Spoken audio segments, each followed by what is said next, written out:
Okay. So the soul timeline, yes, this we can use our birth charts to know the exact times, really, of major life stages in our life. And so a lot of people know this, and I don't think enough people know this. And it really started to occur to me. I was having a conversation with my mom, who doesn't really know or understand astrology very much at all. But one day, a few months ago, I just went and sat with her and started asking her, what happened when you were, 18 to 19 years old? What happened at 21? What happened at 29, 30? What happened at 37, at 42, at 59, at 64, so on, right? I just started and tracking, and she just started saying, that was when, that was when, that was when. And yeah, of course, I know this because I've been doing it for decades and meeting with many clients and strangers, and always it's the same type of feedback. Like, yes, this is exactly what's happening. So anyway, I'm wanting to get this information out more to people. And so this is something I'm doing now. And so if you're getting my emails, you will see it. If you're on my YouTube or Instagram, those videos are going to be coming out. I'm planning to do it around the first of every month. And so there are already a series of videos for the month of October. So I'm going to be tuning into the most significant events of each month that we can tune into. Um, and so let's begin today. So today I'm really excited because this is one of my favorite things to do, which is show people their birth chart and also teach people how to read their birth chart. So this is the theme of today's call: how to read your birth chart through the evolutionary astrology methodology and what's called the Pluto formula. So there are many different schools of thought behind astrology, and evolutionary astrology is the one that I have always been focused in, and I never felt the need to go anywhere else. Of course, I'm aware of different schools of thought around astrology, but since finding it over 20 years ago, it just became the absolute the path and the tool that I immediately saw as a tool for deeper self-awareness. And I really feel that our our birth charts are our birthright, that they are a birthright, that they are these literal gifts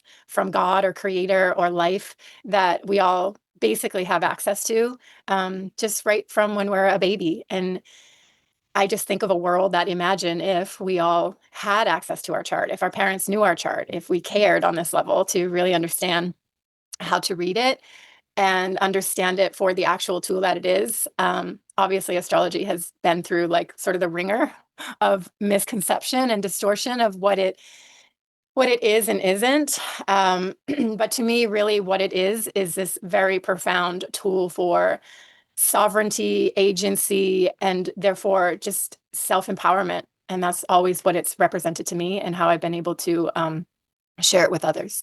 Just to, it is literally a map of our soul. And when we look at it on the level of timing, it is really a map of our life and the different seasons that we go through.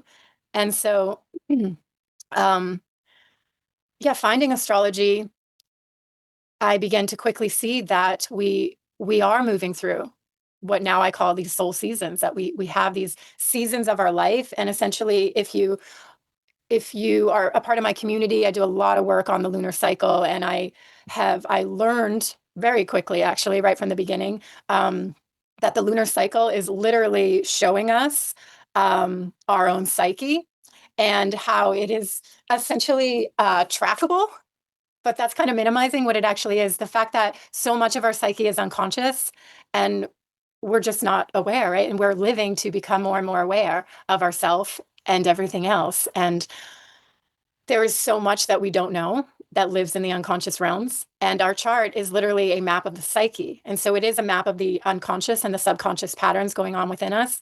And it is also endless, just like our psyches are, just like we are. There is no end to it. It's just layer upon layer of information. And just like we are, just like the universe, life is. And so in that way, it is incredibly fascinating.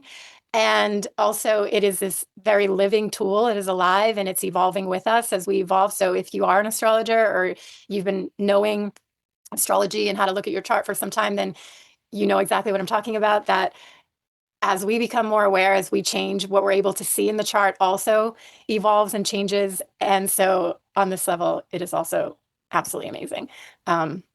How we can just garner more and more information about ourselves and the people we love and the people in life. And then it also gives us, of course, I feel this deeper level of connection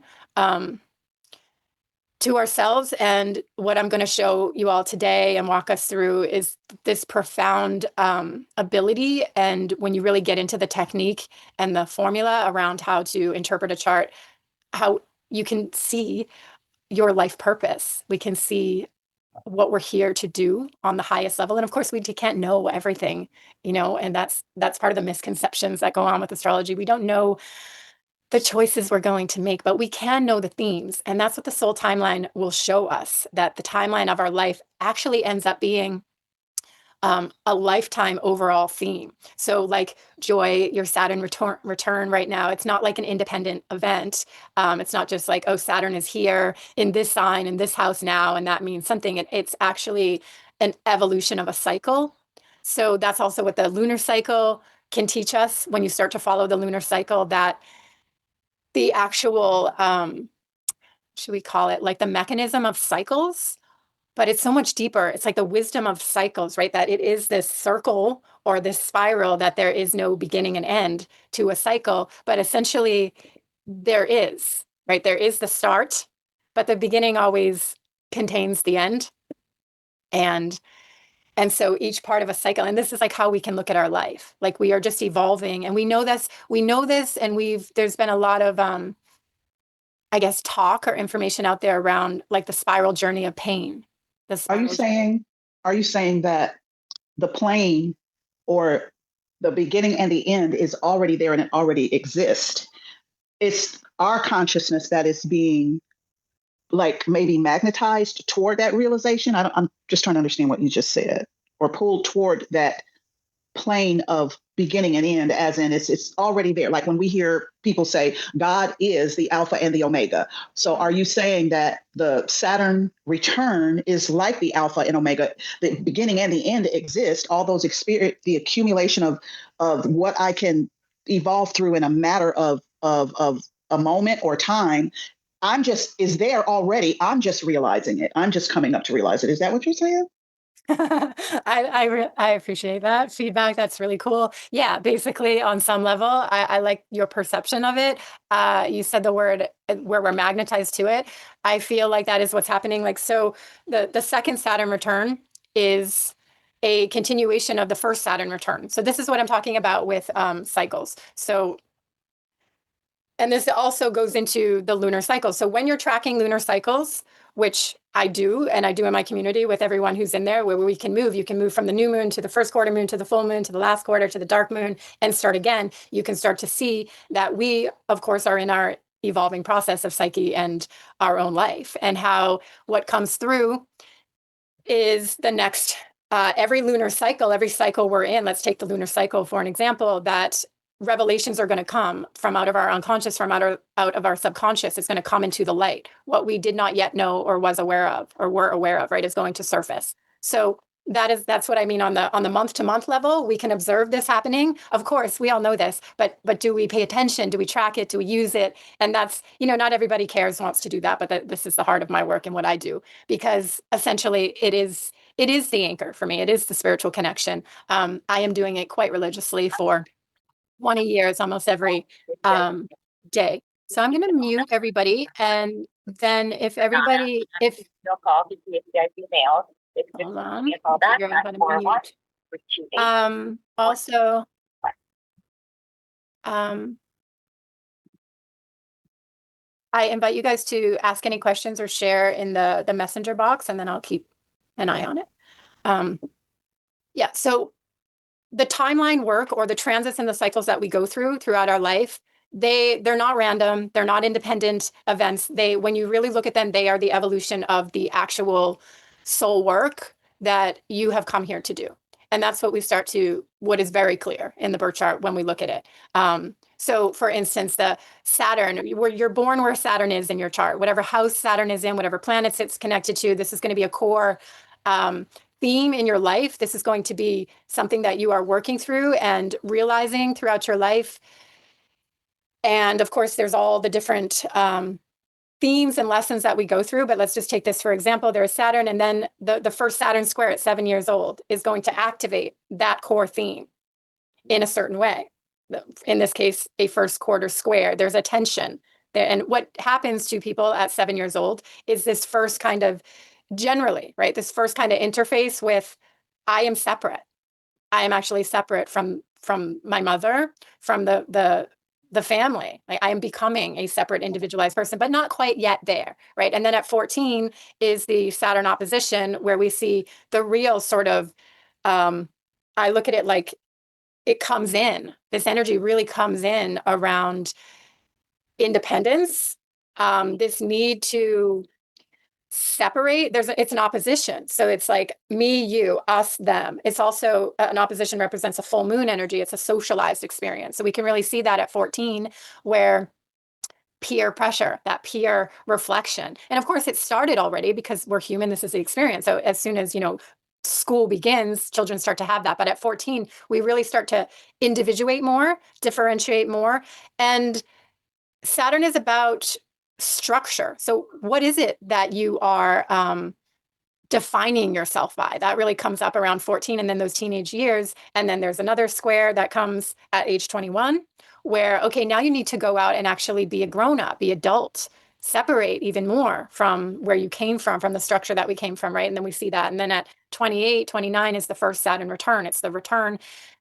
And then there is this coming in kind of energy because Saturn in the sky has lined up to the exact place to repeat the exact place where it was when you were born. So it's this activation of Saturn. And then we have this happening where now it's a very profound energy around mature, grow up, establish yourself. What are you going to take forward from the lineage? These are all Saturn things, but it comes in very strong at this age. And the thing is, so everyone has this. There is these layers of different themes that we can sort of dissect and understand. And then it's very specific for that person. So wherever that person is, that Saturn is for you when you are born, that is something you walk with, what you move with, that this energy that you are representing, that you're also working through. And then at 7, it's going to be a continuation of that theme. At 14, a continuation of that same very theme, but next level. At 21, the same theme, next level. Of course, the Saturn return, it returns, it's that theme, next level. Right. So this is how we can see. And then the second Saturn return around the age of 60 is now, again, that same theme of where you have Saturn, what house you have Saturn, but next level, right? It's like now it's the first 30 years and then the next 30 years, like how has the person evolved that theme in their own consciousness and their own psyche? So that's what we see with the soul timeline. And that is not the topic of this class today, but I am doing a class next Friday on this, and I'm going to send out a newsletter about that. So today we're just going to go deeper into how to read the chart because it is so valuable. Okay, so predestined, Joy wrote in that with a question mark. So let's get into that. I'm going to share. I just have a little slideshow today for fun, for a little symbolism, so we can visualize a little bit. Okay, so past, present, future, the soul tree, fate, and destiny. These are some of the things we're going to move through today. Basically, the Pluto and the Pluto formula is the heart of evolutionary astrology and this particular technique, which I have found to be absolutely profoundly accurate and very, very fast. And so it's not necessarily about the importance of being fast, but it is a good thing. So, and I have sat with so many clients at this point and total strangers. And I have done classes, if you've been in New Paradigm School, where I'm just doing people's charts that I don't know. And within moments, you can see. And of course, I have a lot of training, but still, when you learn this, the training is specifically through this method. And so when you learn this method, it gives you the opportunity or the ability to very quickly be able to see what is truly in the heart and soul of a person, what they're carrying, what they're really desiring, and where their magnetism and like magnetic gravitational point of focus is in their life.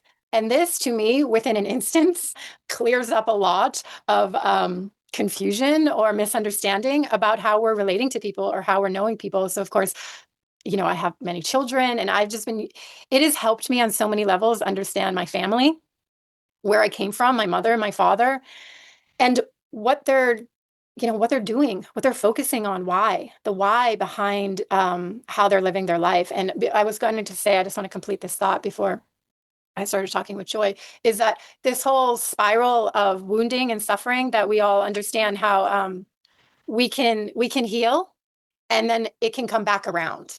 It's almost like there's like the onion that gets peeled away is a good analogy. Like we heal, and then we sort of go to the next level, and then that same wounding can come back around at another time in life, and then we sort of face it again, or confront it again, or evolve to another level of understanding and awareness, or resolve our pain and suffering. But then it can come around again at another level, right? So this is also what I was referring to, how we are in this like continuum. And that has been something very fascinating that I have observed.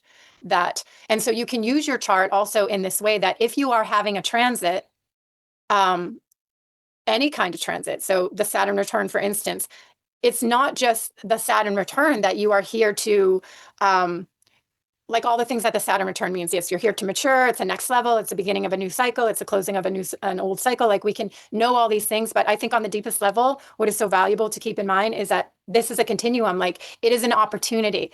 This is always what astrology is. So the whole idea of anything fear-based and doomsday related to astrology, I have never carried. I have never been in that reality from the very beginning. That is definitely not the type of astrology I have ever done, or I think it's ridiculous, that type of astrology. And it's prolific in the world, which is really sad, particularly coming out of India and the Vedic astrology. They do a lot of that.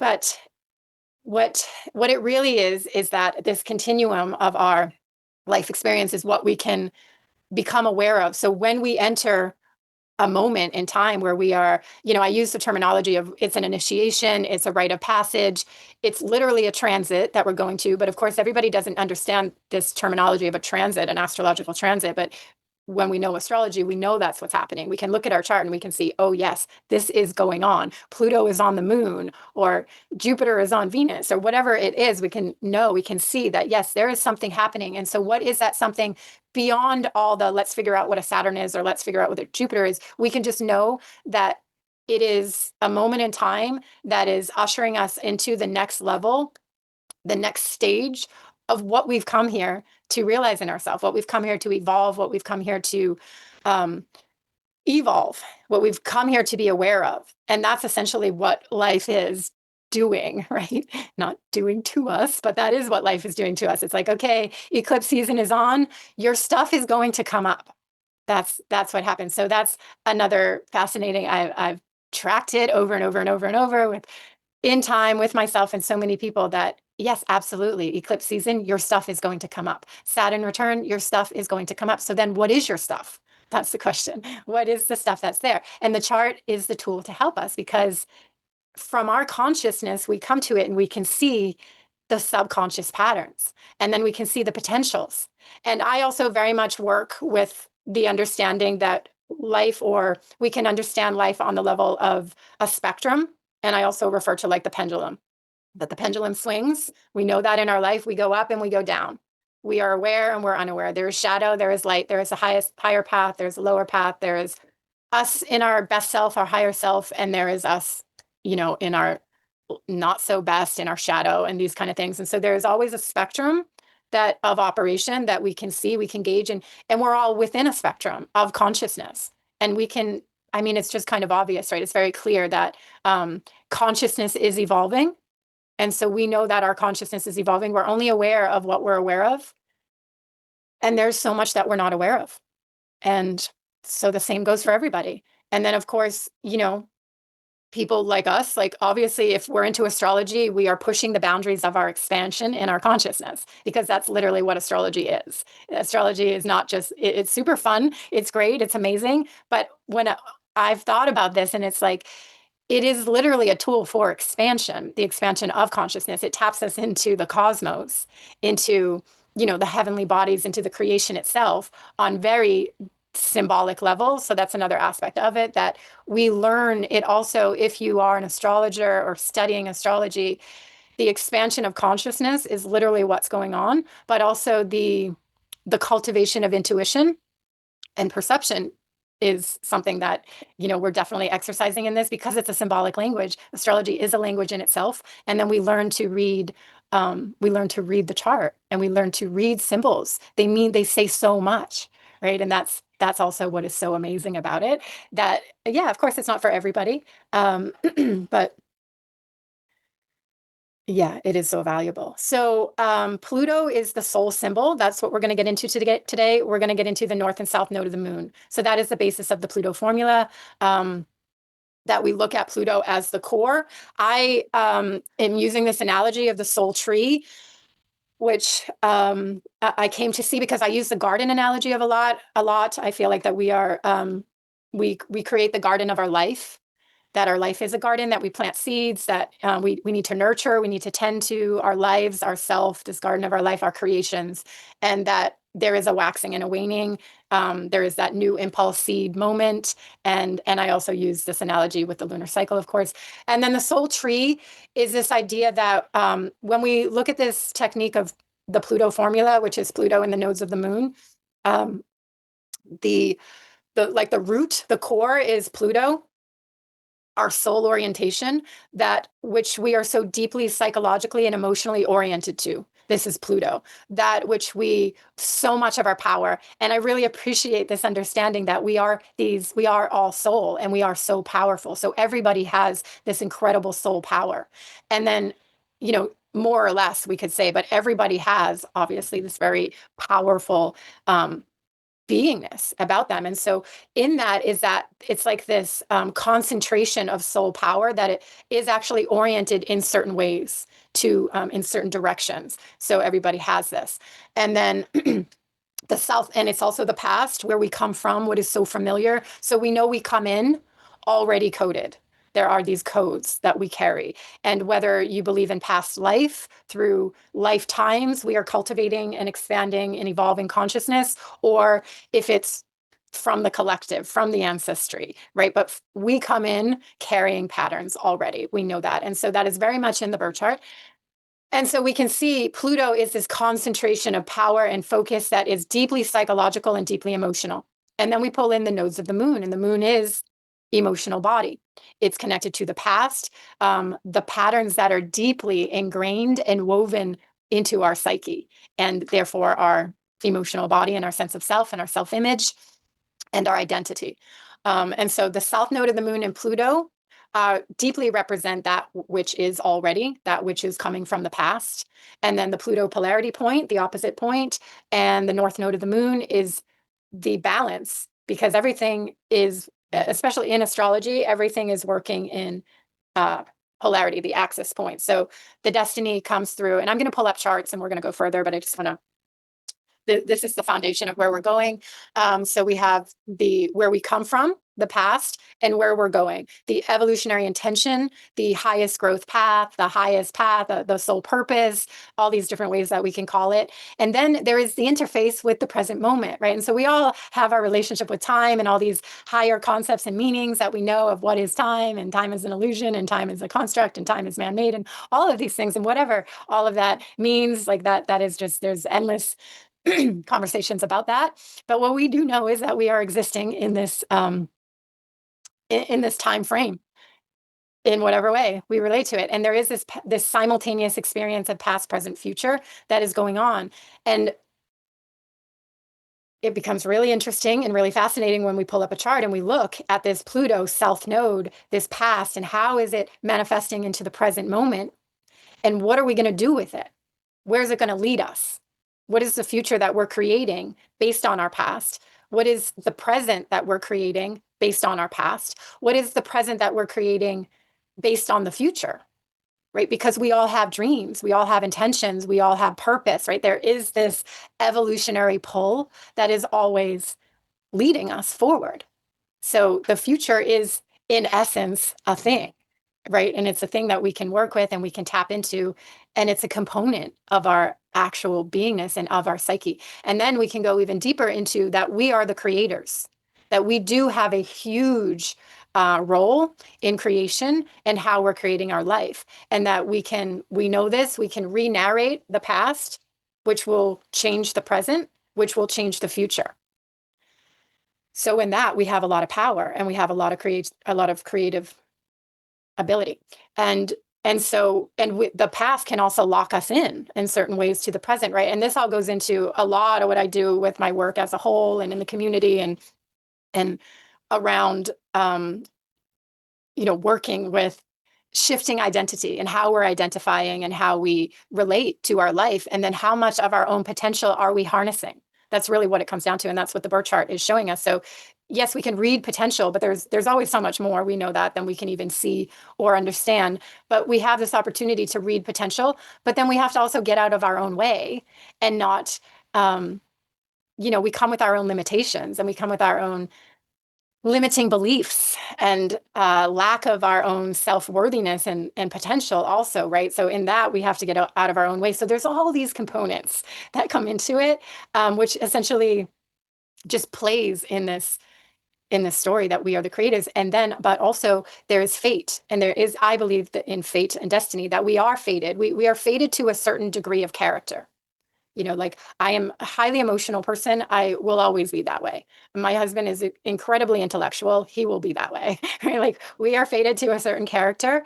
But we can do what we want with that character to a certain degree, to the degree that we have harnessed our own power over our past, our present, and our future.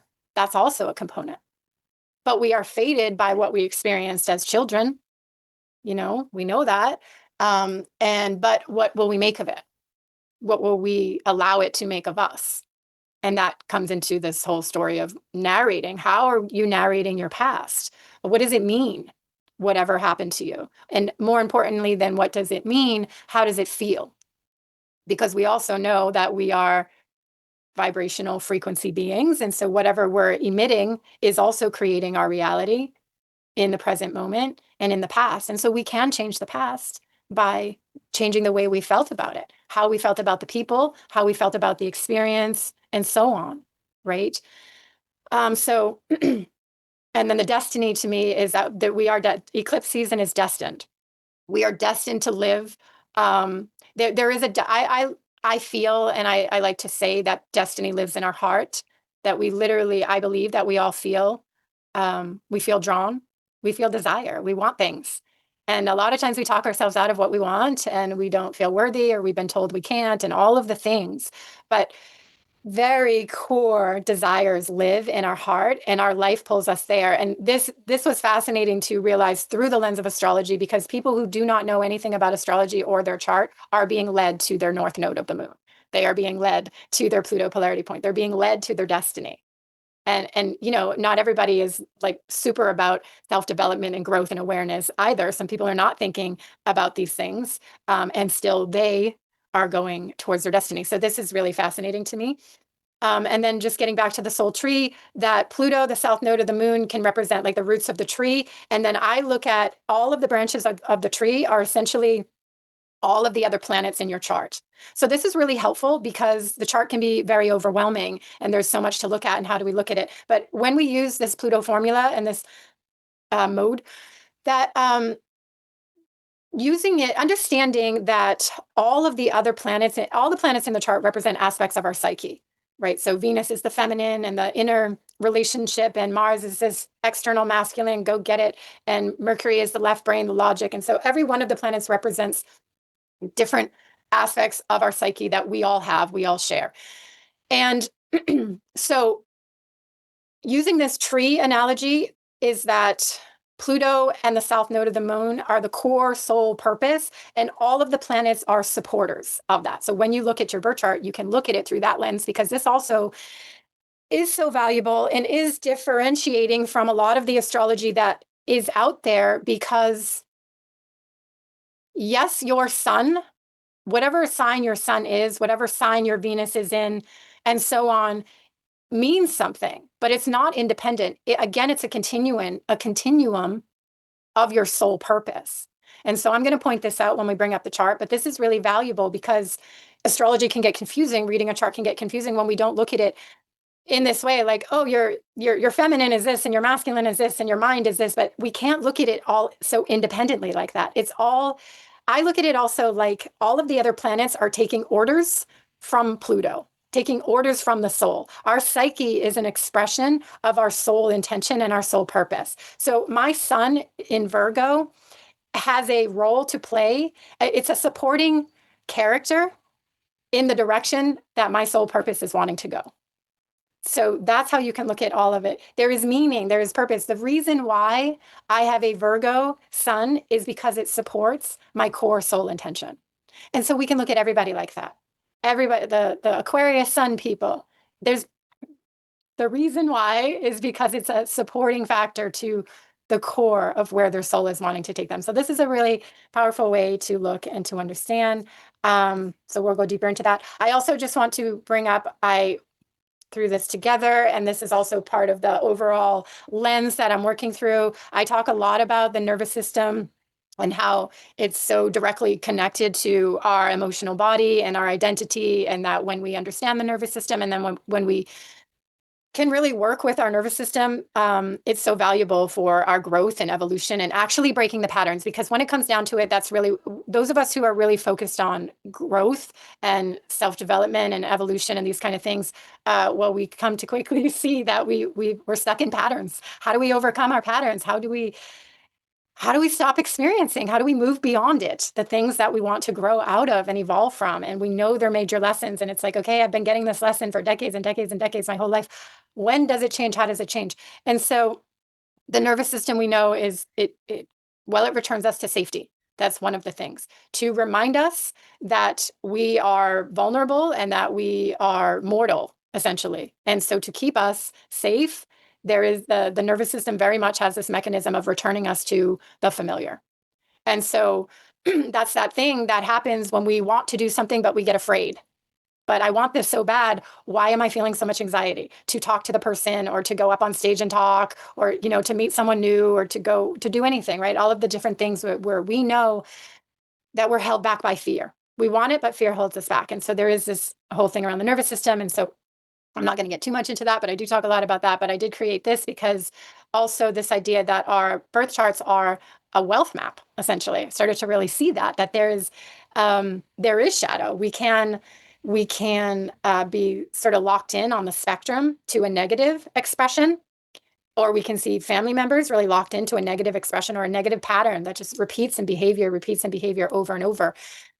And how do we evolve out of that? And this is also why like Gene Keys is really awesome for this kind of thing too, seeing like the lower expression of a character and the higher expression of a character. Still the same character, but with the pendulum swings, we can express in different ways. And of course, we all know this, right? We get moody, we get into fear, and then we're not acting. We act differently towards the one we love, towards our children. We get moody. And usually the source of our moodiness is some kind of anxiety, some kind of fear. And what is fear too? Fear is what might come.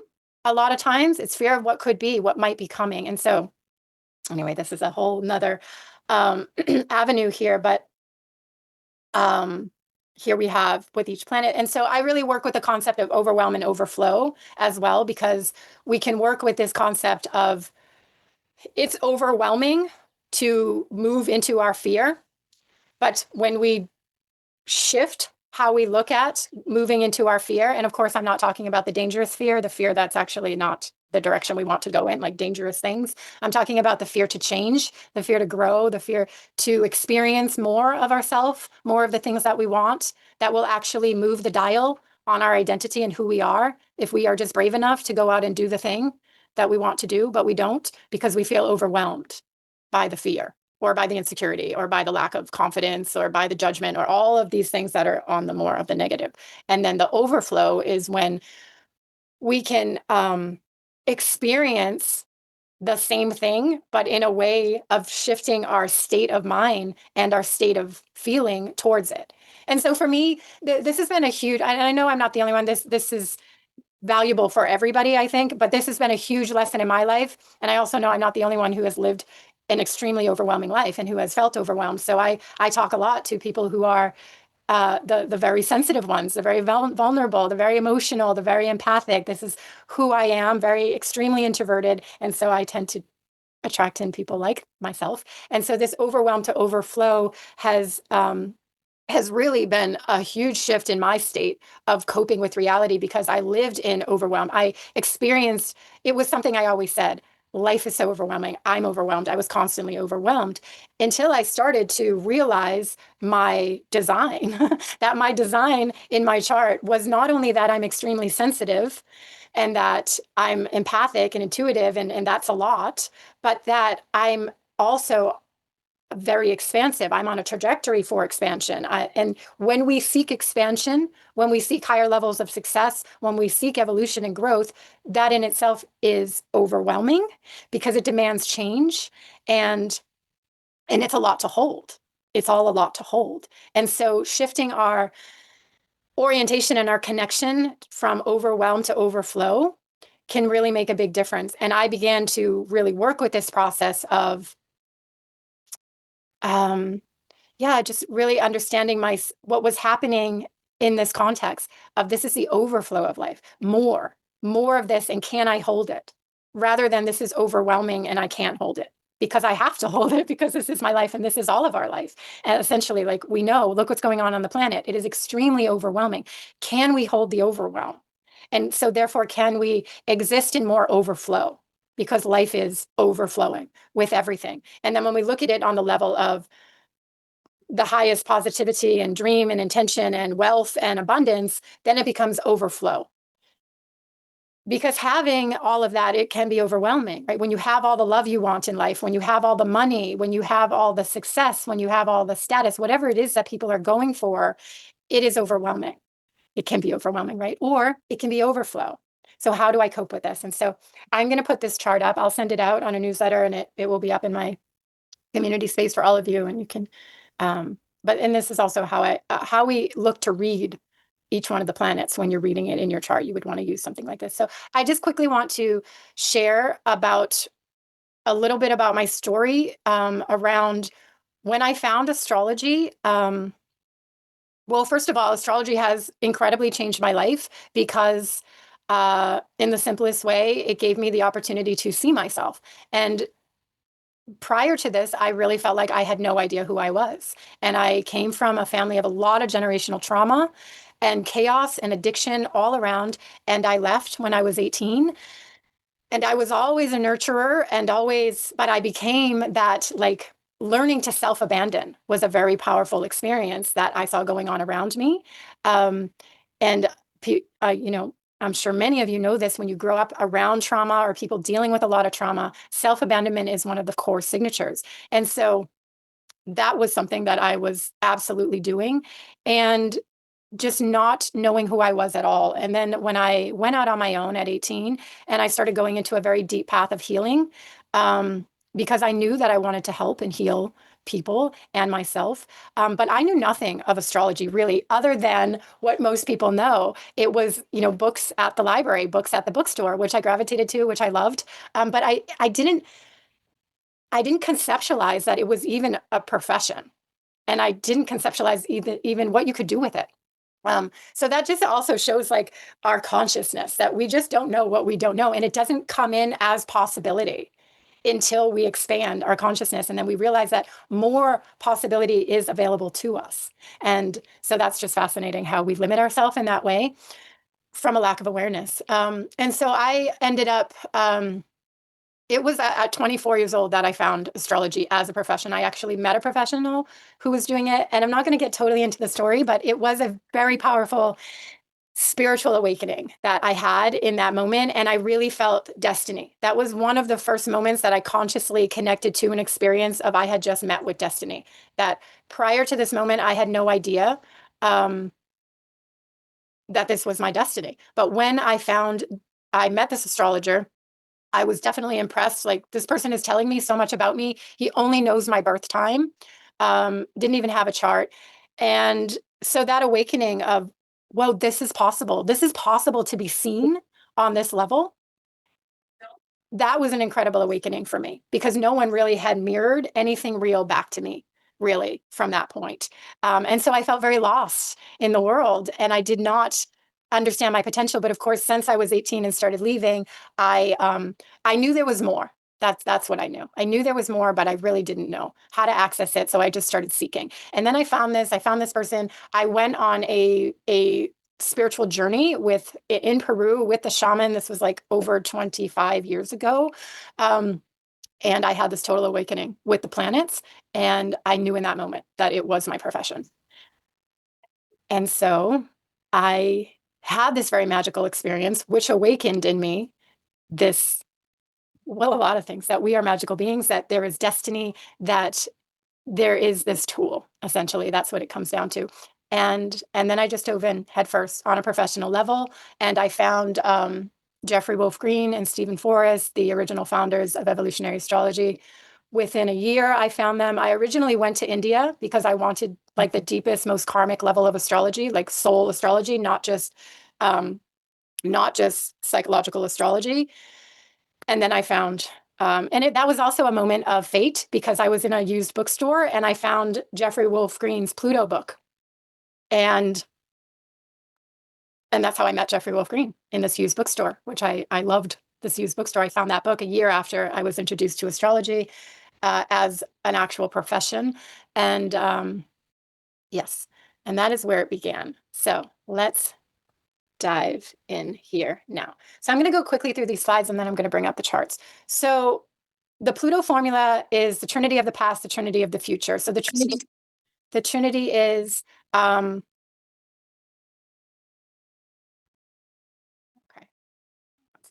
The Pluto and the south node of the moon as a pair that show us what is so deeply ingrained and patterned in the emotional body and the psyche of a person. And so this goes into what they have so much ability in, their power, what they are so powerful in, what they have developed to such a high level. So there's talent, there's capacity, and there's deeply ingrained patterns. So those can be from the ancestors, from the lineage, from the past life. These can be, so we can see, as I said before, I don't ever look at astrology. There's only negative and positive in the way that we can, make these determinations, but there's no bad. There's no bad and there's no good. There just is. It is just what it is. And so the trinity of the past is the Pluto and the south node of the moon, and then the ruler of the south node of the moon, the planet. So if your south node of the moon is in Scorpio, then the ruler of Scorpio is Pluto. And that tracks back. So we track it back and we create a story. We create a signature of symbolic reference and patterns that this person is working with, representing. And then we do it by house sign and aspect. So whatever other planets might be with that Pluto or that south node. So we'll see that when I bring up the charts. And then there is the trinity of the future. And that is the Pluto polarity point, the opposite point from Pluto, because if we are to move out of our patterns, move out of the familiar, move out of what we already is so known to us, we are going to go within that spectrum to the opposite side of it. It's like two sides of the same coin, right? So you'll see this when you see your chart. Wherever your Pluto is, you're so heavily focused in that area, but the opposite house to that is the same. It's the same archetype done or expressed in a polar opposite way, right? So Cancer, Capricorn. Cancer is the mother, Capricorn is the father. Cancer is personal inner authority, the inner world. Capricorn is the outer world, outer authority. So this is the same axis done and expressed in a different way, felt and experienced in a different way. So you can see that when you see where your Pluto is, the Pluto polarity point is how we can become whole in the flow of that archetype, right?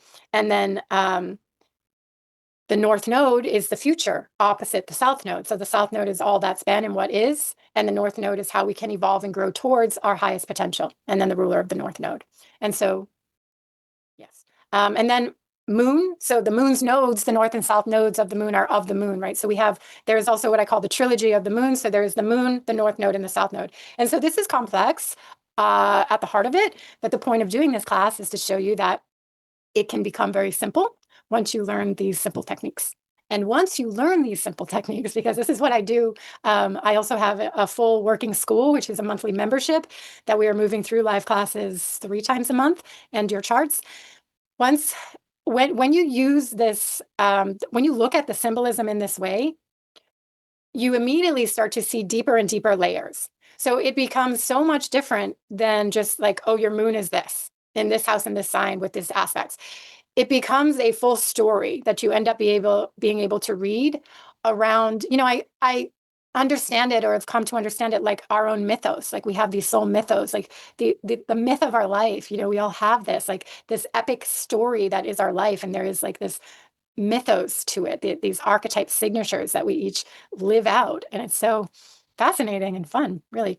And so the moon, you can look at the moon. The moon has her south node. The moon has her past. The moon has her future. Or another way to look at your moon is that I think this is the best way I've come up to look at it, like the undertone. So you have your moon sign, which is your deep inner emotional self, which you deeply, deeply need to feel nurtured and supported by life. How you deeply need to support and nurture yourself is your moon. And your south node of the moon is that undertone.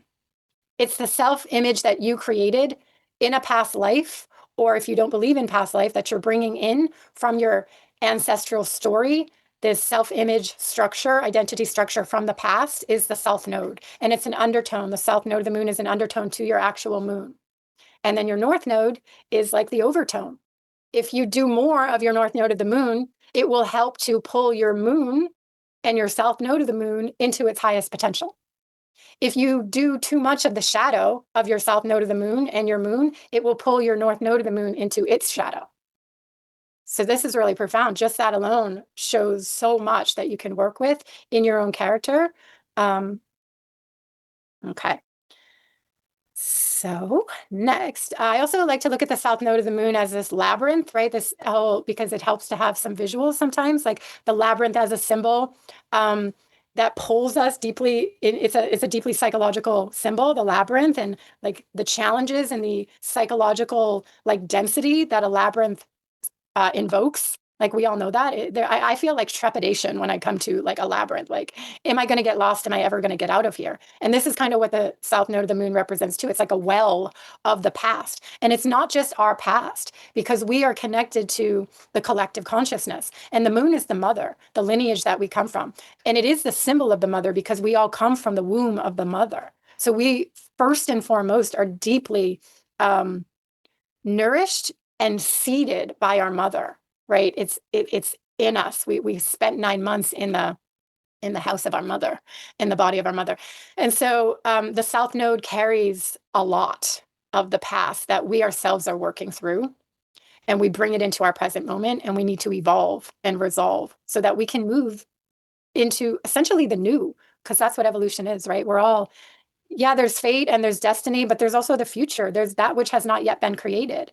There is innovation. There is, yeah, there's the new world. There's all this new potential, right? So that's all within our grasp too. And then I also like to look at the South Node as Pandora's box.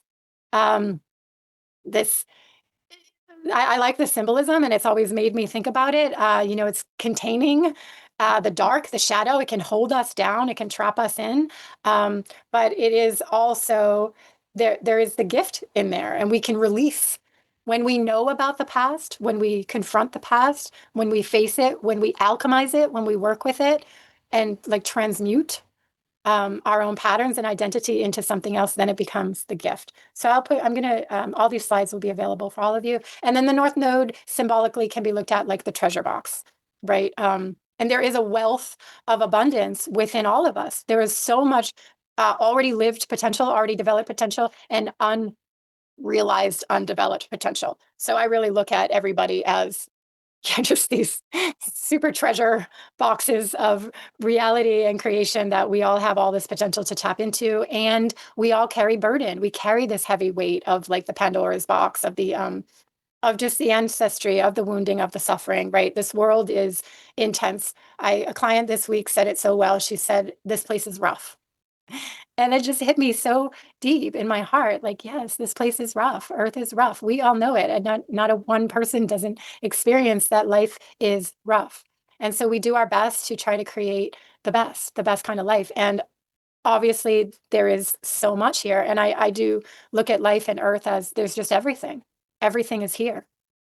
And it's this place in our universe, in the cosmos, where everything is here. And there is so much duality, and there is absolute bliss and magic and amazing, incredible heart things. And then there is just awful things. And so we are all living in that. We're all dealing with it. We're all contending with it. And it is not an easy journey, right? And so, and then just one last thing, or one more thing on the sun and moon, because the sun and moon is so personal. So the sun is like the outer, the moon is like the inner of these really powerful identity, personality sort of constructs or modes that we operate within. They give, and I believe that we are infinite beings, that we transcend and we can go beyond and beyond and beyond. And I believe that the earth experience to be human is an experience of limitation. So I don't really have a problem with the idea of that we have identity, that we have self-image, that we have ego. You know, some people in the spiritual communities and whatnot have problems with identity and self-image and ego, and there are problems in that. I'm not saying there are not, but I feel very at peace, and to me it feels healthy to relate to that. It's a necessary component of being a human, that we have an identity, that we have a self-image, and the ego is like a function within it all. And so yeah, I like rather enjoy the experience of like I do have this identity. I identify with being an astrologer, with being a mother, with being an introvert. Like I'm okay with saying that. And I think we're all living in the same world where things are becoming less and less okay to be or talk about things. But yeah, I think it's I'm perfectly fine with the idea that like yeah, it's a process, right? Let's not over identify in negative ways or have like these misconceptions about self-image, but we don't also need to cancel them. And I just see out there a lot of people trying to cancel, like don't identify with things and don't attach to self-images. And personally, for me, they are a mechanism. They are a mode. So evolve if you feel the need to evolve out of your self-image, out of your identity. I think that is the purpose.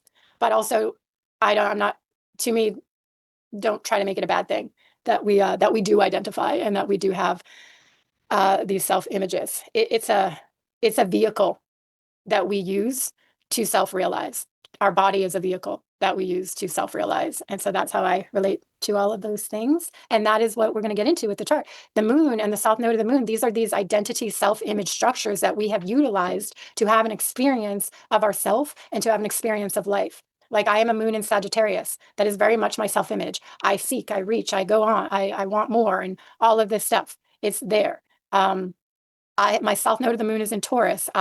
This undertone of I am more withdrawn, I'm more introverted, I self-protect, I self-preserve. These are very Taurus things. I'm also quite peaceful. I create like more calm, where Sagittarius moon can be quite loud and abundant and wild, right? So there's these things that we bring in. And I think that is also so amazing and beautiful about astrology too, that there's never one person, there's never a duplicate of us. It's always different. So okay, I'm going to move on from this. I'll share it if you want to go deeper. So I have a few charts.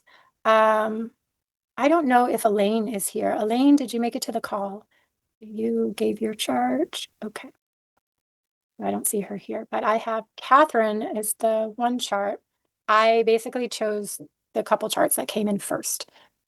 And there was actually 25 people who offered their chart. So not be possible. Okay, so let's start here. I wanted to use a couple familiar people in the world so we can just identify. And of course, I don't know everything about these people, Oprah Winfrey and Taylor Swift. I also don't have any real opinions about them. And I also, like I said, you know, if there's any kind of political or controversial things about them, that's not really what I'm getting into here with it. I just really want to point out what we do know, what's common knowledge and how to use this Pluto formula. So let's start with Oprah. So, of course, when you're reading a chart, you do want to, you know, if you've been in astrology, then you've learned a few things. And if you're just beginning, then, um, well, I would say if you're just beginning, this class is not for just beginning, but I have a lot of resources for you if you are, and there's a lot out there. But the ascendant, the descendant, the IC, the midheaven. You want to pay attention to that. This is the skeleton of the being. Okay, so the who am I, who are you, the inner world, and the outer world. So whatever's going on these angles, they're called, is going to give us a lot of information. And also with transits, anytime a planet is crossing over one of the angles, this is a major, profound rite of passage, initiation point, a milestone moment, however we want to refer to these, that we go through ages and stages of growth where we are in a season of our life that is about epic growth, or we can look at it, most people experience it as I'm going through something. I'm going through a major transition. Things are ending, new things are beginning at some point. This is happening, right? So transition, we can all relate on the level of that we go through major transitions. And then we have the sun and the moon. So we want to always look, where's the sun and the moon? For Oprah, the sun is in the second house in Aquarius. The moon is and degrees matter. So 4 degrees is 4 degrees into Sagittarius. So moon in Sagittarius. And so we also see there's a bunch of planets, a stellium of planets surrounding her sun. That makes a difference. She's not just a sun in Aquarius, she's a Mercury Venus sun in Aquarius, which we immediately can identify about Oprah. She is a speaker, Mercury, the communicator. She literally is a spokesperson, became the profession of being an actual anchor and talk show host. And Venus, one-on-one with people. She's very personal and she's very intimate with people. She also has the capacity, Aquarius, to go higher, to go beyond, to have to have an objective perspective. She can objectify suffering. She can rise above it and look down upon it from a higher level. She did that a lot in her work, inviting guests onto her show and facing very deep personal issues and trauma. And so we see that with the sun. And then her moon is in Sagittarius, which is on one level, I mean, we're not going to go into every little detail, but she is very expansive. She is very international. These are very Sagittarian things. And also having a positive outlook. Definitely see that about her. She survived extreme childhood abuse. And yet she was a born leader. So where do we see that? Because part of her childhood story is that she was sexually abused horrifically at a very young age. Her mother didn't give her the most love and nurturing. I have read that she was meant to sleep out on the porch because she was darker skinned and her sister was lighter skinned. So really, real horrific things happening to her. But she sang in church at a very young age, and she sang in front, and she would speak and like give these little bitty sermons. So we see that leadership immediately within her. So we're going to look at that. So what you want to do is Pluto. Pluto is the deep soul, what is going on the deepest level in the heart and soul of a person, and where they are oriented to on the most personal, most psychological, most emotional level. And then we see how they're intending to evolve, the soul intention, the soul purpose, where the future is calling and pulling them. So to be born with a Pluto in the 8th house, that's the Scorpio house. It's about facing the deepest, we can say darkest, most intensely powerful transformational things. And this is not always negative. High levels of success, high positions of authority and power are also in this realm. So dealing with when the soul goes into intense levels of power and depth. That's what Scorpio in the 8th house represents. So she came in already designed for that. And it's in Leo, which means that in some way within her, she felt special. Leo is that essence, that archetype that holds that we are of the divine, that we are of the creator, that there is divinity and we are part of it, right? Leo is the king and queen archetype, the put on the crown, the sparkle, to be witnessed, to be experienced, to be praised, to be acknowledged, to be loved. So she comes in with that already, but that's not the world she was born into. The South Node is in Cancer, which represents the family. And Uranus is a symbol of one of the many, many things, right? All these symbols hold many, many different archetypes and signatures. So I'm just going to throw out just some of them, right? And so we got to know that there's so many different things going on here, but for the sake of time. And so Uranus is a symbol of trauma, as is Aquarius. It shows where the soul and the mind and the emotional body can get fractured from, where we can disassociate, where we can go out of body, where we can separate. And we all know that that is a mechanism and a trauma response to handle what is impossible. So if someone is receiving actual abuse, or when we experience something like the death of a person is extremely traumatic, and we can go into levels of grief and separation from reality and from ourself. And so Uranus shows this. So we already see Uranus on the South Node in Cancer, a trauma signature. She's receiving trauma, seventh house, from the relationships around her. Emotional distortion, distortions around self-image from seventh house relationships, people around her. They obviously don't have a very high self concept of themselves either. You know, she grew up in Mississippi, where it was all kinds of racism and misogyny and all of these kind of things. So not good altogether. The distortion, projection, judgment are in partnership, and the perspectives that people are carrying. So we can just right off the bat see this. Also, I am trying to keep this class on the more basic level, but part of the evolutionary astrology Pluto formula methodology is to understand that Mars is the lower octave of Pluto, and Pluto is the higher octave of Mars. So this octave experience that Pluto is the soul at its highest frequency of expression, and Mars in the lower octave of that expression is representing Pluto, representing the soul. So Mars represents Pluto. I always, like all of the planets I said, are supporting characters of the soul.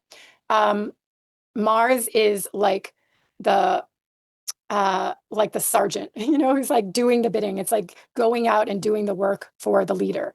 And so she comes in with a sole purpose to alchemize Scorpio house, to transmute, to face limitation, and to reach heights of power. And she already was powerful.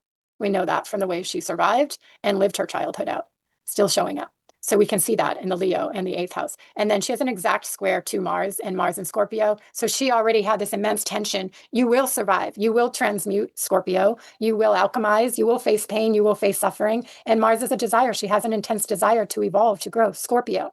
And of course, she brings this into her work, her profession, ultimately, right? That Mars connected to the sun. Her whole identity essentially is about alchemizing purpose and power, and then helping others to do that.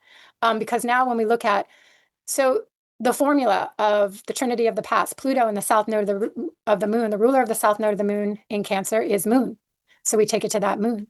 So she did have that religious upbringing also with the moon. And her self-image, moon in Cancer, was she was deeply nurturing. She was deeply caring. And thankfully for Oprah, she had a pretty sound, developed capacity to nurture herself. Even going through such immense, like being treated so badly and told that she was worthless. And a moon in Sagittarius is going to reach for higher realms, higher potentials and possibilities. And a moon in Sagittarius is also optimistic, hopeful. So we can see how that played out really powerfully. And now when we look at the trinity of the future, the Pluto polarity point opposite 24 degrees of Leo is 24 degrees of Aquarius. So that puts her destiny very close to her sun, Mercury, and Venus, which we've already figured out. The second house has to do with deep core values being very, very anchored in oneself. And I think we can see this in her. I think that this is part of her mission, that everybody deserves to, everybody's story is worthy, and you are deserving regardless. And this is very second house. And she's revolutionary, Aquarius. She created a revolution in the industry of talk shows, but also like therapy, communication. And so what do we see here with that? Her north node of the moon, opposite Cancer, is in Capricorn, conjunct Chiron. Chiron is the wounded healer. Chiron is the archetype that represents essentially psychotherapy and healing and resolving the wound, through going through the wound. So that was her destiny, to use the wound, go through the wound. And Cancer Capricorn is an axis of leadership. The cardinal signs they are the leaders. They initiate and self-lead themselves. So that was already developed, and it was her destiny to come fully realized into self-leadership on a very Chiron archetype level. So I'm going to move on. And then if anyone has any questions, you can put the questions in the chat and I will get to them. So now I want to bring in the timeline with Taylor Swift. So Taylor Swift. I actually just looked at her chart for the first time last night, but I thought it was interesting because I did want to know. She just got engaged, right? So what we know about this woman is that, well, first of all, both of these women are self-made, richest women on the planet, part of the group of the richest women, through their own talents. And that is also a very Leo Aquarius thing, to creatively actualize yourself, to feel that I need to create, I need to do it. And Taylor Swift also has the South Node in Leo, also in the eighth house, like Oprah, North Node in Aquarius. Why I pulled this chart up is because she just got engaged. And what we see with the timeline here is that Jupiter crossed over the descendant just a few months ago, but this year in Cancer. Jupiter is a 12-year cycle. So once every 12 years, Jupiter would come to the descendant. And so that was interesting. There we have that. And so what we know about her, let's see, Pluto in the 10th house, also in Scorpio. So we know that she is very much out in the world, 10th house, 4th house, personal authority, the inner world, the outer world. Having Pluto in the 10th house is someone who is out in the world, who is on the world stage, who is driven, and the gravitational point is towards career in most cases. I have seen some cases where the person is a stay-at-home parent because this is the axis of the mother father, the deep inner reality of being, which of course comes from our home and our most intimate bonding. And I have seen a few charts of people that I know well now as clients that have Pluto in the 10th house, that they are the stay-at-home parent, for 20 years or more. And so I just want to put that out there because you don't actually see that out there too much. Everybody says the 10th house is the outer world and career, which it is. But remember, we're working on an axis here and that can happen.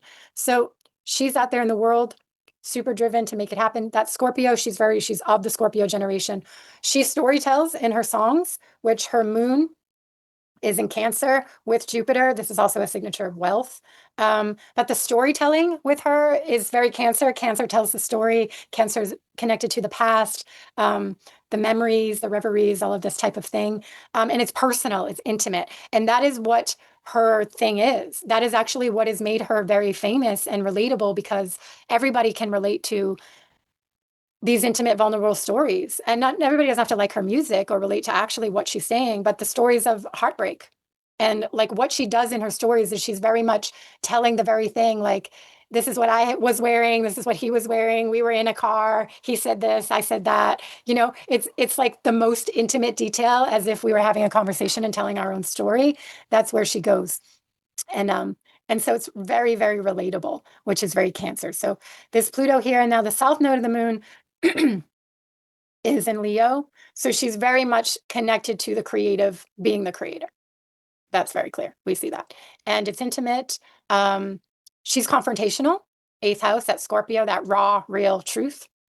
So we can just see that about this archetype. And then the ruler of her south node is the sun. So then her sun is in Sagittarius, and it's in the 12th house. And so that sun in the 12th house is that she feels her drive, where our sun leads us as a function of supporting our soul path. Her soul intention is to realize her authority, her agency, her authenticity, her sovereignty at a very high level. That is 4th house, 10th house. She is here to be the ultimate authority of herself. And I think if you know her, we can see that she's doing that. She's very comfortable with being who she is, sharing what she shares and doing what she does out there. And so when we look at the sun in Sagittarius in the 12th house, she feels connected to the collective, the 12th house. She is a representative of the collective consciousness, in a way, in her own way, this collective story of heartbreak and love stories and breakup and this kind of thing. Plus she leads other things out there for other, she definitely is working to support and has other missions out there. So there's this collective connection that she feels. And also she lacks privacy, which is a 12th house thing, right? Her sun in the 12th house is her sun in the collective. So a lot of famous people will have symbolisms like this, where their whole world is just exposed.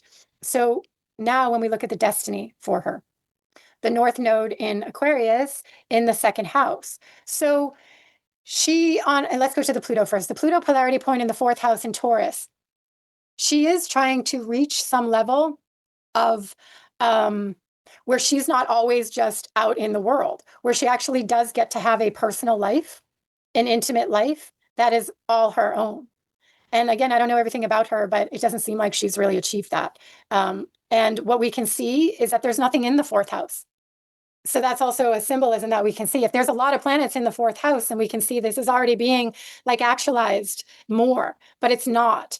So we can see that the exposure of her relationships and whatnot has definitely been out there. But has she actually? She hasn't been married. She hasn't had children. She hasn't gone into this like I'm doing the home thing, the fourth house, the family thing, the more intimate, long-lasting, bonded relationship thing. That hasn't happened, right? So that is the Pluto polarity point where she's heading from the heavy gravitational point of doing out there that she is doing.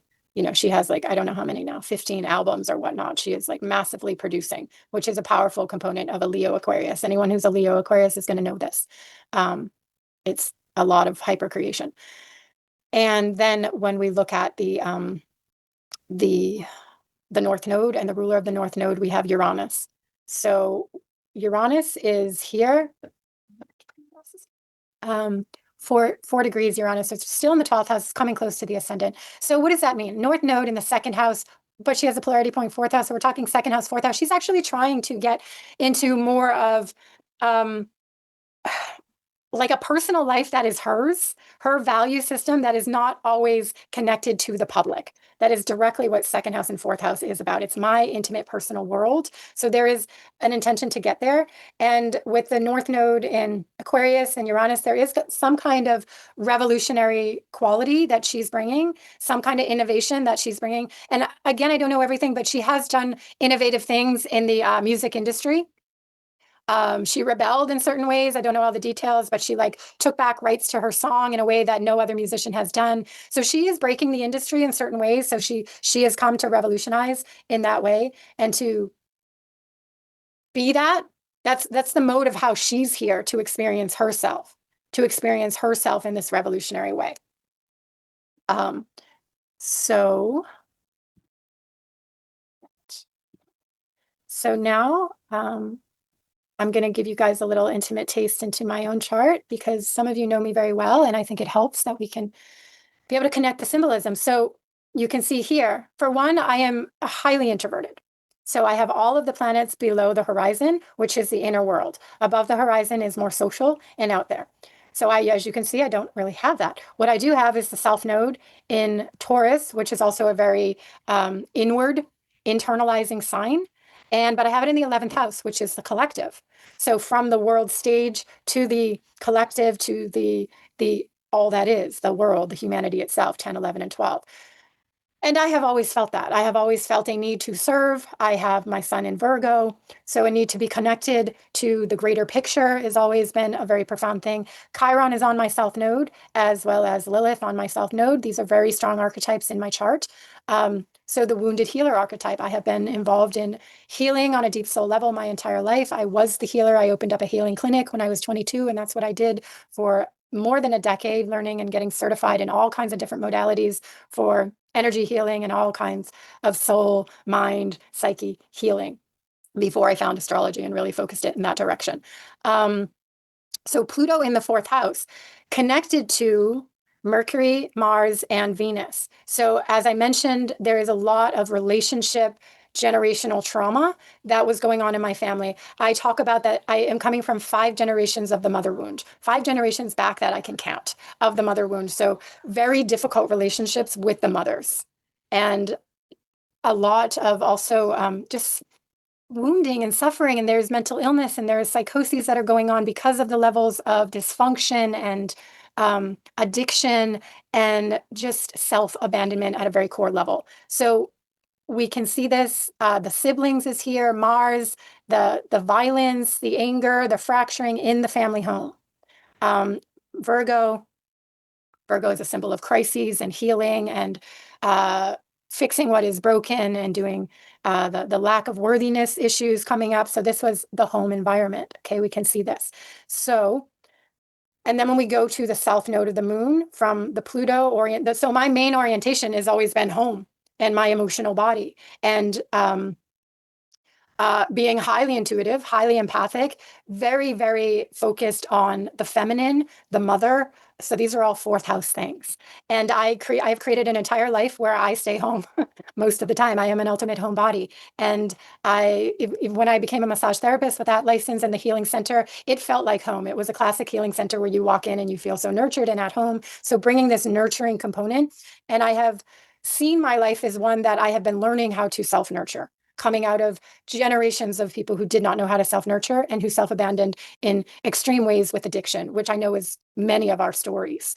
And so that, and then also some of you know, and a symbol I bring in often and speak about often is Persephone. And Persephone, as you can see, is on my moon.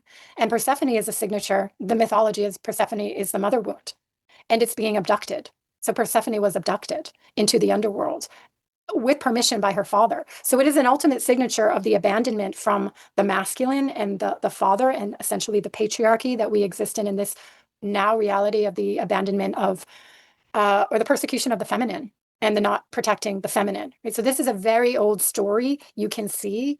And I'm bringing this up because I feel like it's profound on when you're looking at your own charts, because the signature of Persephone on my moon, as well as Lilith on my south node, Lilith is the rebellion towards the patriarchy, the rebellion in the feminine. So I have ultimately carried these signatures very profoundly. And of course, the generations of the mother wound with Persephone, and then my own two daughters that I birthed. One of them has moon at 29 Taurus, which is an ultimate moon. 29 Taurus is one of the most feminine archetypes that can be. And it's right on the ascendant on the first house. So that is so lunar, so incredibly lunar. And then my other daughter is a Cancer moon, which is very, very lunar. And my mother is a Cancer moon. And of course, you know that I created temples of the moon and I live by the moon and I lead a whole community on the lunar cycle. So what we're seeing in my chart is the moon, an incredibly powerful moon connected to Neptune. And my moon is connected to every single thing in my chart. So it is in a wide opposition to Jupiter, and then it is connected to every single planet by degree to my chart almost. And then I have a Cancer rising. So, this is an example of how we realize how our charts just symbolize so much. And so with mine, the Pluto polarity point is the 10th house. And I just wanted to show you guys this, the timeline. So the 10th house is my evolutionary direction, how I am meant to most grow and evolve in my life. And I wanted to use this because I know myself. And so when I found my chart, it gave me the opportunity to see that, okay, I was designed actually to be very, very shy. Not that I have to be, but I was designed this way. There is point in purpose. And so that allowed me to not look at this thing of like everybody always said, she's so quiet, she's so shy throughout my whole life as a negative. It allowed me to take that as no, there is real strength and power here. There must be. And also all of this introversion. Oh, this is how it's supposed to be.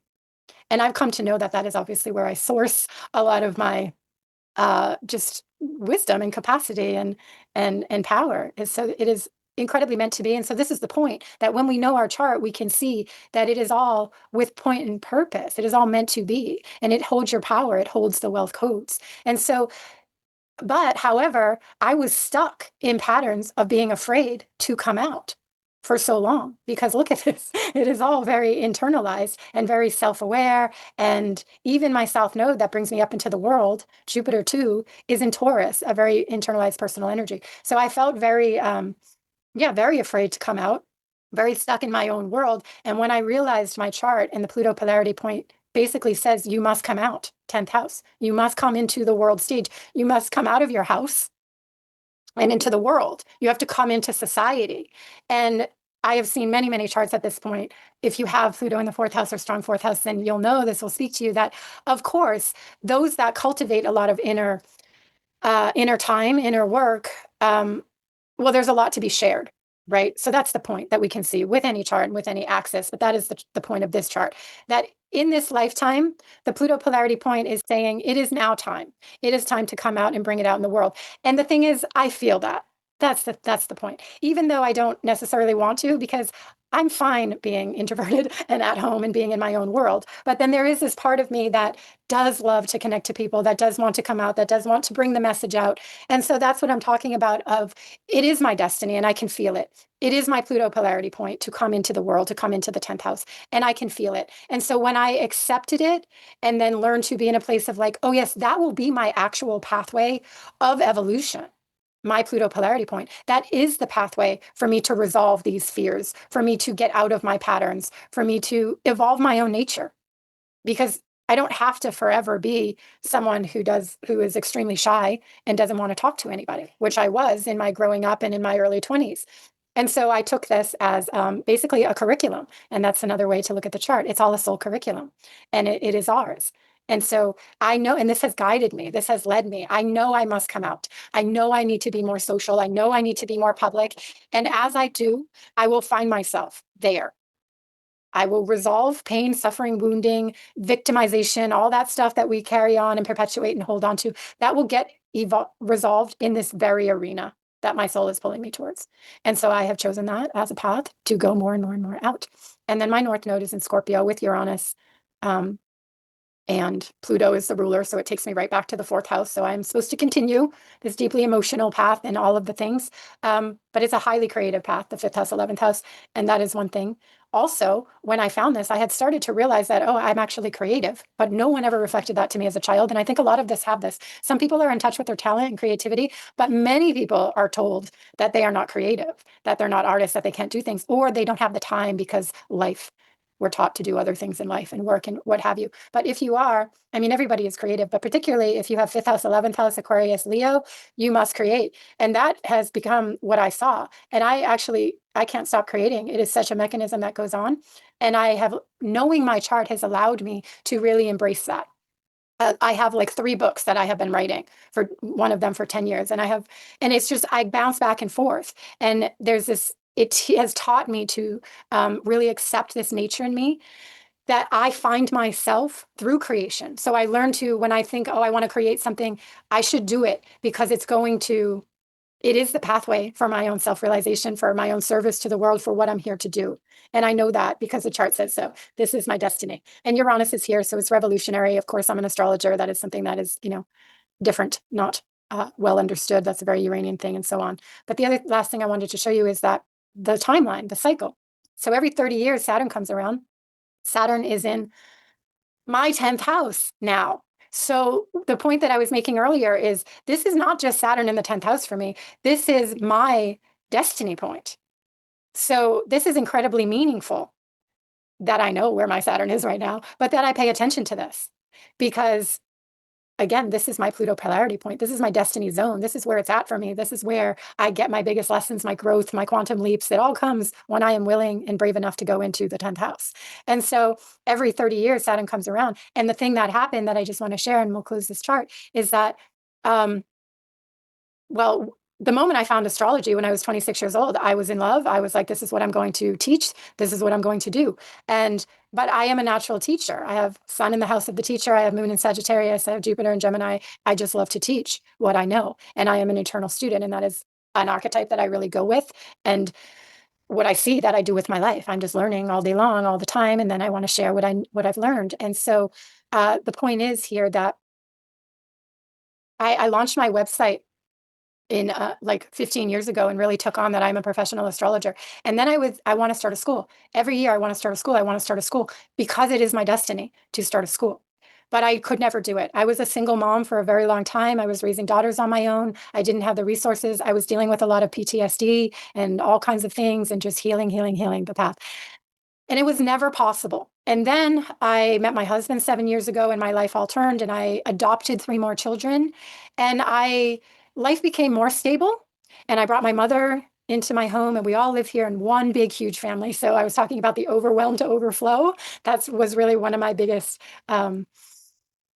territories that I got to work that out. It became overwhelming in a completely different level until I learned how to uh, work with my life in a way of overflow. Like it's amazing that I have all these children and all these people and my mother is here rather than, oh my God, this is all so stressful and this is all too much and this is all too chaotic and this is that, right? So that was that shift. But when every year I'd want to create the school, every year I said I cannot. I don't have the resources. I don't know how to do this. I don't have stability enough in my life to do this. This is not going to happen. And then I became a mother of 5 children. And then I was like, absolutely not. This is going to happen when they're like older, when I'm like in my 60s. But every year I would spend a month or two grappling. It would, and why? Because in some way, shape, or form, a transit would come around and activate something in my chart, and my destiny would talk louder. And I would start to feel like, should I do this? All the pros and cons, all the pros and cons. And then I'd let it go. I'm not ready. I'm not ready. And then in 2023, September of 2023, eclipse season, it just came in again. And like, I couldn't stop it, was basically what happened. And I just surrendered and I said, I'm doing it. I'm just going to do it because I know that I am supposed to go towards the 10th house. And well, a school is the 10th house. A school is an institution. The 10th house is the institutions of society that we work within. And so I had already knew that. And I said, okay, I'm just going to do this. It's happening.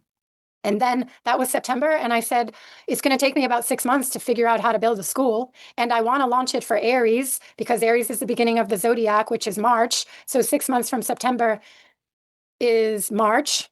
And what happened in March of 2024, Saturn crossed my midheaven. So for all of you who know astrology, this is that example shows so much. Okay. So it's not just random. It's not just a random event. It was timed that Saturn would come to my midheaven. I didn't really I wasn't like, oh, I'm going to launch the school. I wasn't looking, if you're an astrologer, a lot of astrologers know, like we know what's up, but we don't always fully pay attention to what exactly is up unless we're choosing to really time every bit of our life towards it. But yeah. So anyway, I didn't really pay attention and that happened. And then I knew it was coming. And then I was like, oh, cool. Okay, well, this makes sense. That's why I'm being so pulled to create this school now. No more excuses. Don't wait. Saturn's coming into my 10th house. And then as the timing was, when I opened up the school for the first time, Saturn crossed over into my midheaven. And it was just like, okay, it is on. And so what does that mean? Where we work the hardest is where Saturn is, where the work is really calling us to the table, where you will go through a 2.5 portal of this is hard, whatever house it's in, wherever Saturn is in during that time.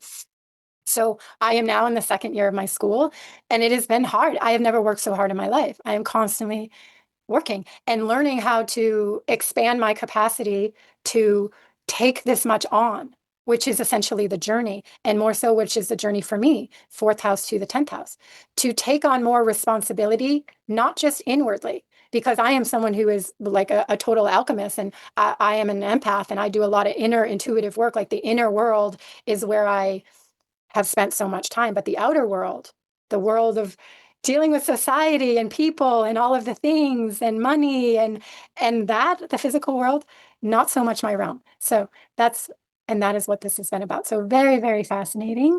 Um, okay. So I hope that was helpful for you all. Now, Catherine, are you here? We're going to move. Yes, I'm here. Hi, how are you? Hi. Good. Okay. So, Catherine, do you know your chart? Are you familiar with your chart? Well, I have a copy of it and it is not reflective of what you have up. So, Okay, so you probably have, I use the Porphyry house system, which you can see here. yeah. So I'm not familiar with your version. No. Okay. So we'll just roll with that. Because that's just the way it is. There are like 30 different house systems out there. So, it's a choice that people make what house system they're going to go to. Astro.com uses Placidus as its default. So that will be there. So let's just go with this. And this is the first time I'm seeing your chart. So I just want to,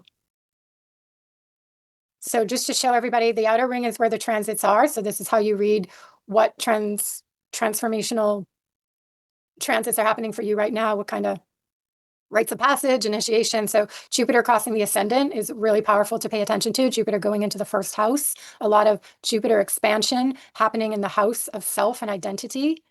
So basically the way I work with astrology is not just for information, but to actually utilize it in a way that we it becomes an embodied experience. We use it as a tool. So how you want to use Jupiter in the fourth house is like, go with it, roll with expansion in the realm of your identity. Like maybe a lot is going to come at you this year, like expansion in the house of who am I and my identity. So a lot of things. And so like knowing that we have a choice then when it gets too much, which it always does. And more now, we're just like living in the reality of too much in this day and age. And it's like, so embrace that, accept it, acknowledge it, and then, make choices from that place. Also work with it on the level of allow yourself to expand into more.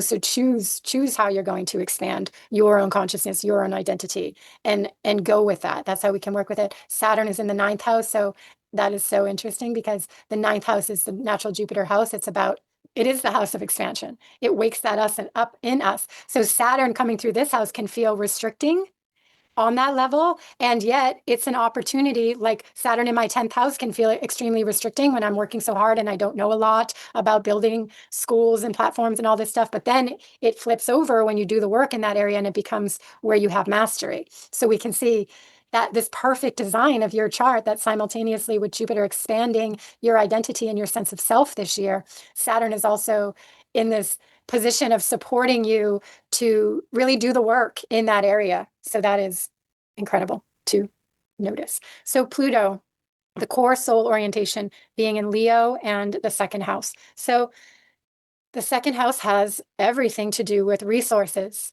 survival, self-sufficiency, being how we sustain ourselves and how we survive. And so the second house, eighth house is that axis, the natural Taurus Scorpio of survival and therefore power, our resources. So coming in with Pluto in the second house is somebody who is deeply focused on that, on survival, self-sustainability, self-sufficiency. So inherently, it's someone who is taking a lot of self-leadership and control over themselves. And maybe we're made to, we're had to, we're forced to because of childhood circumstances. That's always, a possibility in life. And so learning, and also in Leo, the Leo Aquarius axis, so creatively actualizing one's life to become highly self-sufficient and highly self-reliant, and learning issues around self-worth and self-value. Because the more and more we value and know our self-worth, the more capacity we have to create and be in touch with our resources on a really deep level of the highest potential that we tap into, right? So this becomes a part of that. So, and this is the second house is Taurus. It's the inner world, the bear cave, I call it. So someone who's can be highly withdrawn, very internal. And when I say withdrawn, it doesn't mean that you're not social or relationship or enjoy people. It just means to retreat inward, to find your center, to be deeply centered in your own value and your own sense of self. Like someone who has Pluto in the second house or strong Taurus, which look, I just noticed South Node in Taurus.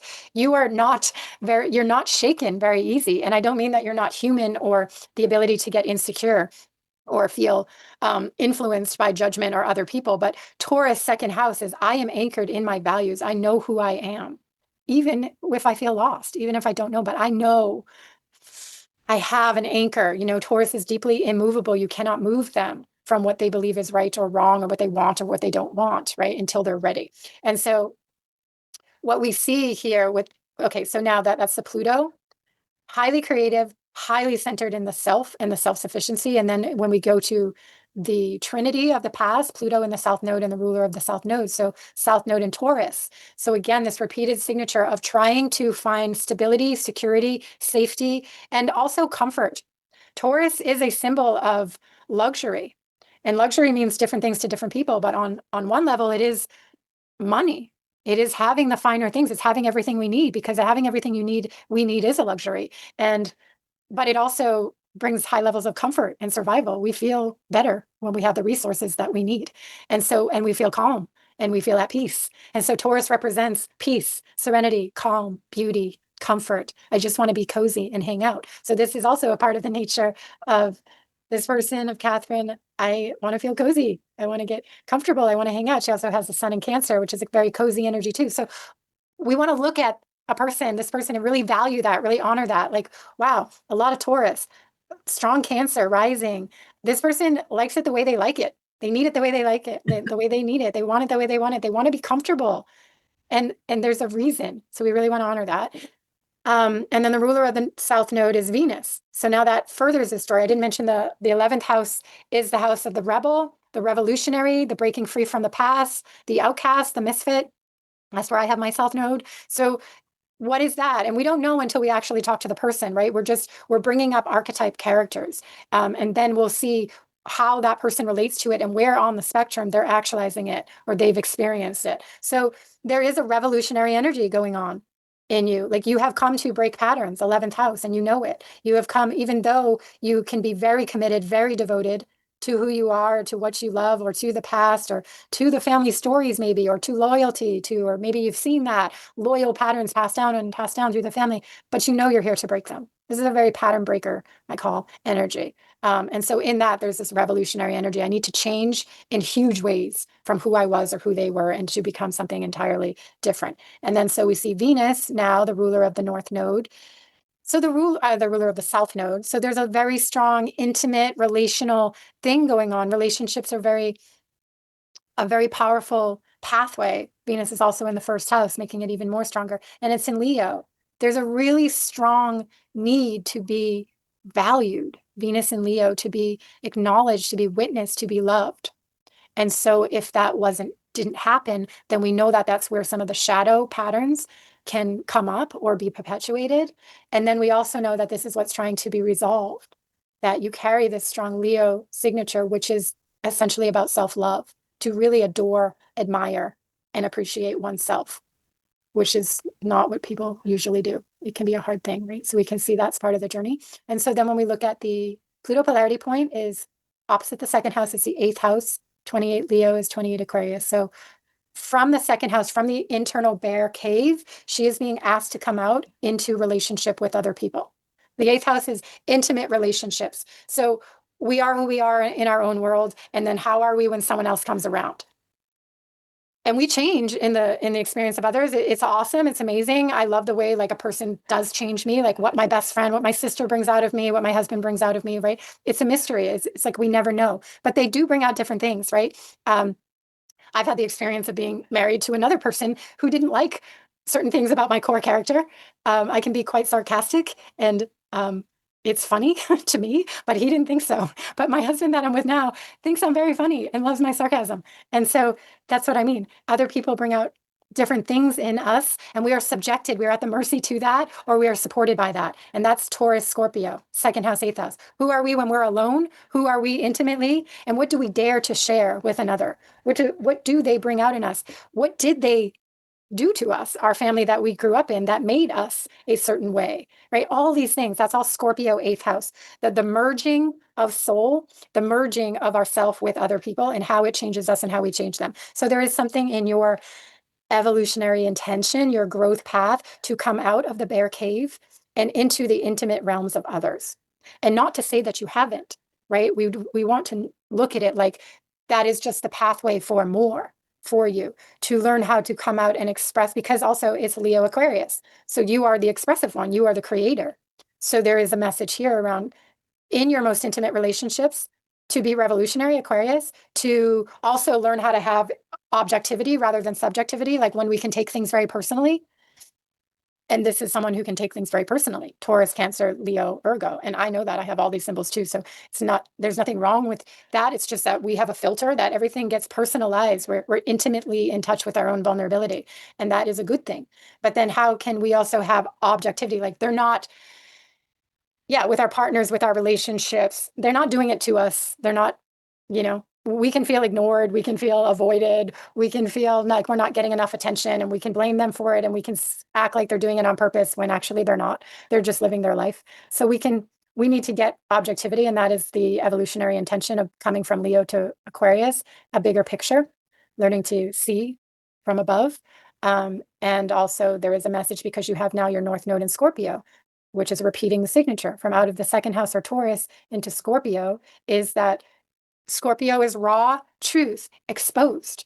And Taurus is self-preservation, wants to protect the self from anything that's going to harm it. So Taurus can be holding in and not fully exposed and fully sharing. And so that's what Scorpio is learning how to do. When you have the North Node in Scorpio, it's coming out with your vulnerability, coming out with the raw truth. in your creative way. And the fifth house is I actualize my destiny. I do it. I lead myself. I am the one who paves the path. That's what Leo fifth house is all about. So there is a destiny here for you there, that when you are brave and courageous, like every Leo is learning or doing, when you are brave and courageous in a most intimate way, Scorpio, and being vulnerable and exposed, that is the path that you find yourself, more of yourself. And the ruler of Scorpio is Pluto, bringing us right back to Pluto. So we can see that maybe a continuation of this story is that, and as you do this North Node, and as you do this Pluto polarity point, and as you're led back to Pluto and the moon here in the second house, that it leads to this self-sustainability, this self-reliance, the peace, the security that you are looking for, that you are intending for, that it's all one big sort of circle that all leads to the one thing. Okay, so we could go on, and the call has gone on for a while. So I'm going to Thank you for that, by the way. Catherine, you're Thank you. welcome. Would you like to share any feedback or any questions or anything? And then if anybody else has any questions, you can pop on. It's all spot on. And I think the only, the thing that miffs me the most is that you're all looking at my birth chart. You can see that I'm 68 years old. We are never not growing, are we? We are still always in process. And it's all spot on completely. Thank you. Incredible. You're welcome. So yeah, I would just close with this understanding that we've kind of come to, that every transit that she has throughout her life, starting as a child and age 21 and age 28 and age 37 and age 42, has all been working this core soul intention that we just defined. That is what it's all about when we really look at it. So if she goes back to her Saturn return at 60, like that's what it was about: the survival, the resources, the self-sustainability, the merging with others, that the creative actualization. Every single one leads back to this. And I'll just say one more thing, because I'm realizing I kind of left it out, but how the branches of the tree and every planet in our chart is supporting the core soul intention that Pluto and the nodes represent. We can see that, like Jupiter in Virgo in the third house. She's highly self-conscious. Jupiter in Virgo. She's highly aware of herself, and she's critical. She's paying attention to details, and she's well-informed, the third house. She's looking for as much resources and information as she can get her hands on to what? To survive.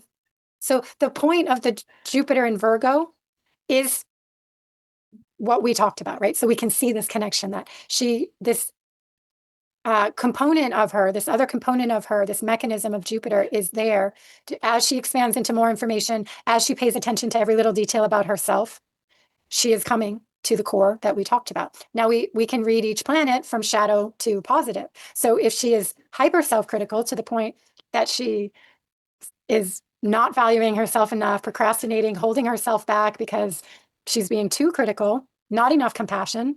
So the height of Virgo is ultimate compassion for the self. The low of Virgo is not valuing the self enough, being too hypercritical. So that can hold her back from the destiny, right? So you can work with your Jupiter to, the more and more you honor that you are someone who is very smart, well-informed, and you're aware of yourself, and being hyper aware of yourself, I know I'm a Virgo too, it can be a crutch. So how do we turn that hyper self-consciousness into a positive? Well, one is compassion for others. Everybody's really hyper self-conscious and insecure. And I think the Virgos know that very well. So that can help you to have compassion when you're in the realms with other people, right? So we can use these tools in that way and see how every single planet in your chart is serving that one core soul purpose. And then it becomes so much more valuable than just like, oh, you have Mercury in Cancer and you're just such a caretaker and you're very caring and you're so empathetic and you're very emotional and you can get very moody. And that's what we would determine by this. But there's so much more to it. It's more like your perception. Mercury is Cancer. You are perceiving the emotional body in other people. Whether you want to or not, you're aware of what's going on emotionally with people, and then you have to deal with it, right? And Yes. and so all this stuff sort of comes in, and so we can, yes, this is the way to use the Pluto formula.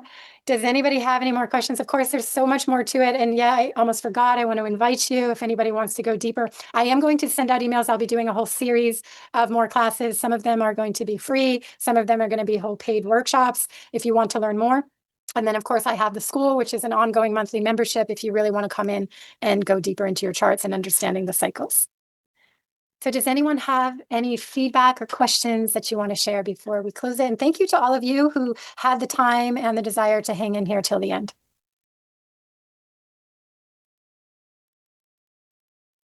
I'm going to stop watching.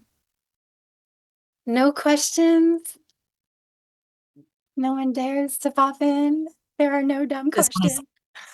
I just want to say thank you because I just love your map of the soul wealth. You know, it's like in numerology, living in the positive versus living in the negative, the way you've charted it out. It's really useful. I love that. Thank you. You're welcome. Yes, I think I'll put that on a PDF and send it out into a newsletter. So you guys, that's where that will be found.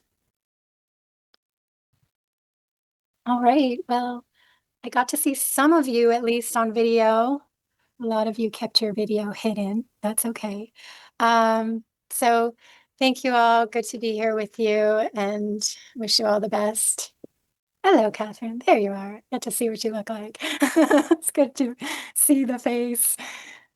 All right, everybody. Well, take care. See you soon. Thank you. Be well. Bye-bye. Bye-bye. Thank you.